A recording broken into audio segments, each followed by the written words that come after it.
wouldn't have her here today. The registry she's talking about is actually a huge computer network. Started back in 1987, it helps recipients search for registered donors from all over the world. When we started, we were thinking maybe 50,000 donors would be the max that we would register, but now we have 4,380,000 at this time. This is your donor card right here. The National Marrow Donor Program is both privately and publicly funded. It facilitates thousands of life-saving transplants every year. It just requires a small blood sample drawn out of a vein in the arm. And from that sample, what we do is we determine the person's tissue type. Ooh, 4 daisies.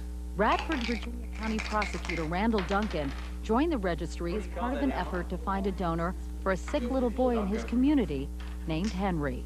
I think that we all tend to be indifferent until it hits close to home, and then when we were able to see what Patrick and Angela were experiencing with Henry and the pain they were going through,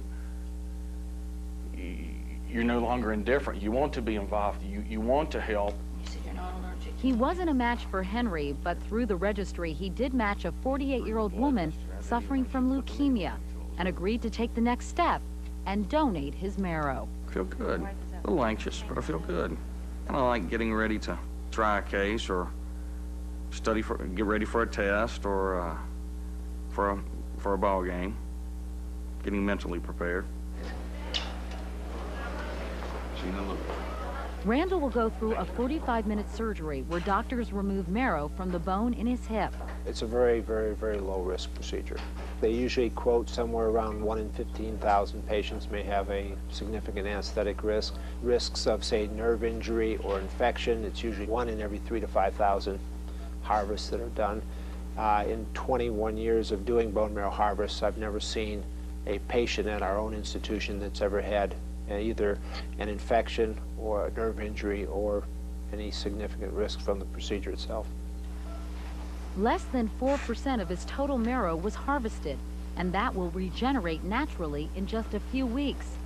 The bags filled with what looks a lot like blood are immediately taken to the waiting recipient, oftentimes a long flight away. How do you feel?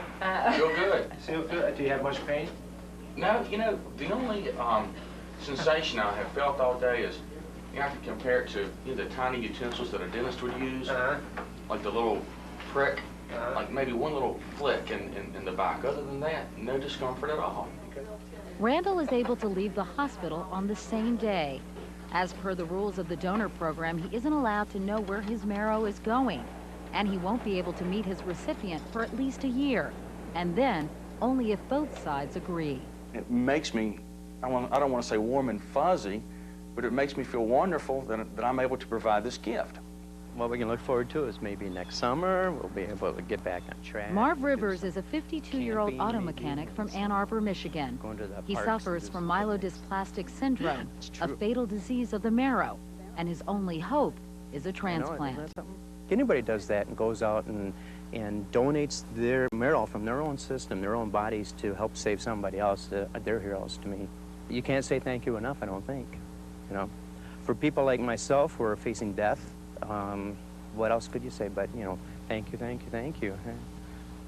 Unlike the process for the donor, the process for the recipient isn't easy or risk-free. In fact, more than 40% of patients won't even survive the transplant itself. Blood return here. Patients like Marv first undergo intense chemotherapy and sometimes radiation to kill the diseased marrow and immune system. This leaves them immunosuppressed and very vulnerable to the slightest infection. Even a common cold virus could kill him. Some people have thought that it's maybe a little overblown to say that you're giving someone the gift of life, but that's exactly what this is. This is the gift of life. This is, without this gift, the patient would die. The goal is to replace the old diseased marrow with the healthy marrow from the donor. This in turn allows the patient to grow a whole new immune and blood-producing system. For me as a physician, just to think of the medicine and the biology about how these two immune systems, first of all, can match, and then we can actually give someone a new immune system, that's nothing short of miraculous. It will take a few weeks to know if Marv's new marrow has engrafted, and even then he faces a variety of potential complications like infection. But he says he already feels lucky and grateful. But also I have to thank the people who just anonymously go out and give this of themselves. There's no recognition for them. They receive no money, they receive no awards, and yet they do this on a daily basis. And they're giving me a second chance. It's 2 years after Katy Hubbell's transplant, and the long-awaited moment has finally come. She's going to meet the man who saved her life, her donor, 42-year-old Ernie Piquel. Go get him. Ernie! Hey, Katy. I have something to give you. I have something to give you, too. Oh, thank you. Look at what I have, guys. Give me a hug. Katy and Ernie had been corresponding for the past year, but were unable to meet. With financial help from the Today Show, Ernie and his wife Bridget traveled from his home in Washington, D.C. to Katy's home near Champaign, Illinois. There was a great deal of satisfaction when I finally got to meet Katy, actually get to hug her and give her a kiss. She's gone through so much, and to know that I've been able to help her, you know, have a chance at a normal childhood, to do the things that children should be doing, to be able to play, a great deal of satisfaction for me. Not having children of my own, it makes it even more special. Ernie had been on the registry for 8 years before he was called to donate. He didn't hesitate to respond.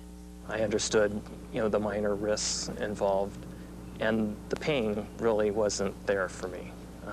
Some mild irritation in my back, but you know, the benefits are, you know, running around in this park this afternoon, so that far outweighs anything.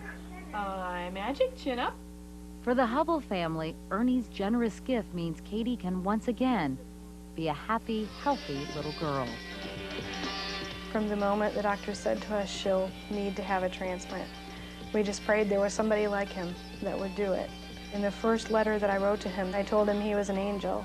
I don't think he's ready to accept that, but he really is.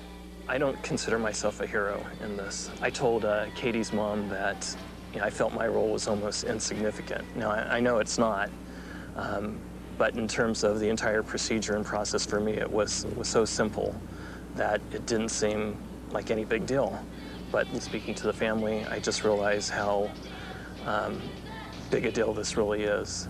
And in terms of heroes, you know, I'm not the hero. The heroes are the Katys of the world. Those are the heroes in my mind. Good night. You did great tonight. I think you're both heroes. While there are now some 4 million people on the National Bone Marrow Registry, more are still needed to help the 5,000 or so still searching for matches. Tommy Thompson is the Secretary for the Department of Health and Human Services. Secretary Thompson, good morning. Thanks so much for joining us. Good morning, Katy. How are you? Fine, thank you. You know, still so many people don't know about the National Bone Marrow Registry, and there remain many misconceptions about it. Can you clear up those again for us? Because I think it's important to reiterate that it only requires a blood sample, right? It requires a blood sample, and then you have to sign up at the National Marrow Donor Program, and this is a program that is centralized, and it's going to allow for people to have that match. Doctors and other people can go into the internet and be able to discover the match and be able to then have that gift of life that is so important. And we need more people to sign up, especially minorities, Katy.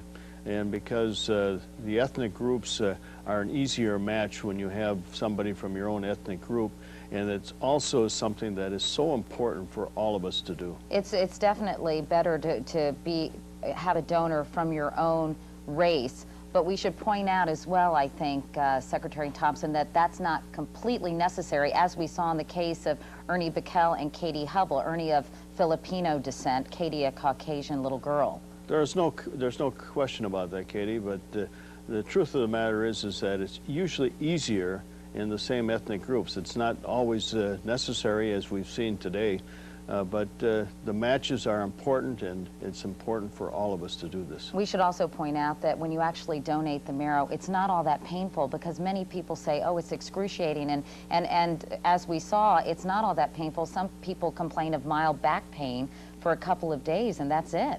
And the nice thing about it, Katy, you can go to your Red Cross or another place that you donate your blood to, and we need a lot more people doing that as well. Right. Less than 5% of us are giving blood on a regular basis in America, and we have a shortage of there. But you can accomplish two things. You can get your blood typed. You can send in the blood at the same time that you give blood. And so you can accomplish two things at the same time. You not only want to encourage people to donate blood and to be part of the bone marrow registry, but also to donate organs. In fact, you've begun a new campaign to emphasize that, haven't you? I really have. It's just amazing to me in this great country of ours that's so compassionate. We have 76,000 people today waiting for an organ, and only 22,000 are going to receive one. And it just seems to me that we should be able to sign a donor card and talk to our loved ones about it, because we have found, Katy, that over 50% of the people that want to become donor givers, at the time of their death, their relatives, their loved ones, decide against it because nobody has discussed it with them. So it's very important for all of us to realize, sign that card, and then talk to your loved ones about the need to become a donor giver. And real quickly, Secretary Thompson, stem cell research front and center. I know that you've praised research done in your state. You've called it pioneering. The lead researcher, you said, should be commended. Have you made your feelings known to President Bush? Well, the President has asked me to do a review, and I am doing that, and I will be discussing this with the President, have discussed it. And it's important for all of us now to give the President the opportunity to make the decision. Well, I hope you'll come back at some point and talk with us about that. Secretary Thompson, thank you. Thank you, Katy. We'll be thank you for putting this program. It's great. Go to NBC. By